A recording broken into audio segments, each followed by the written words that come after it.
Nintendo then revealed a much deeper look at Metroid Prime Federation Force. You play as the team of Federation soldiers, and you'll get customizable equipment to give your soldier like missiles, healing stuff, and so on.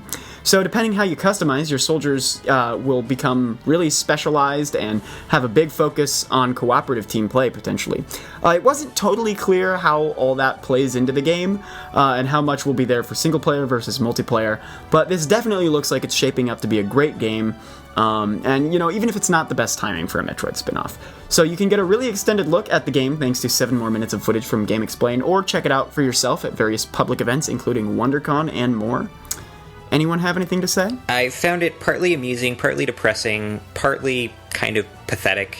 That the way that they framed the sort of re-reveal of Metroid Prime Federation Force was Kensuke Tanabe wanted to sort of reintroduce the game and give Nintendo's justification for making it, and then proceeded to say everything that we heard at E3 last year. Yeah, there wasn't really all that much new information.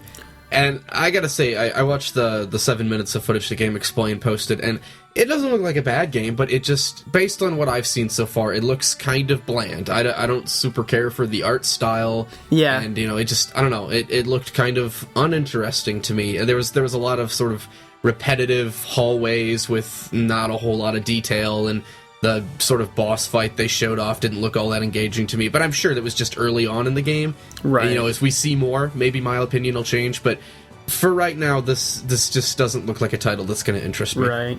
I've got a lot of faith here for next level games, so maybe I'm a little biased in that sense and have higher expectations for it than are reasonable, but Alex, you sounded like you were going to say something. So I think it feels for me very much like the Triforce Heroes of the Metroid Prime universe. Yep. Definitely. In that there is this great co-op element, and you can have some really magic moments, probably. I mean, I can't speak for that because we didn't get to play the co-op, really.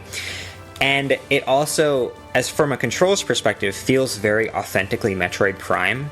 So I think between those two elements, there's going to be a really great game here. But of course, the question is, are people really going to like this, given that we've been wanting an authentic Metroid Prime that isn't this sort of co-op experience? Right. Well, the answer's no. Right. I mean, that's already been clear since E3. Is there going to be enough of a community for this game that you can have a good online experience, too, is going to be an issue, I think. Yeah, well, it's not the Metroid Prime we wanted, so who's going to play it?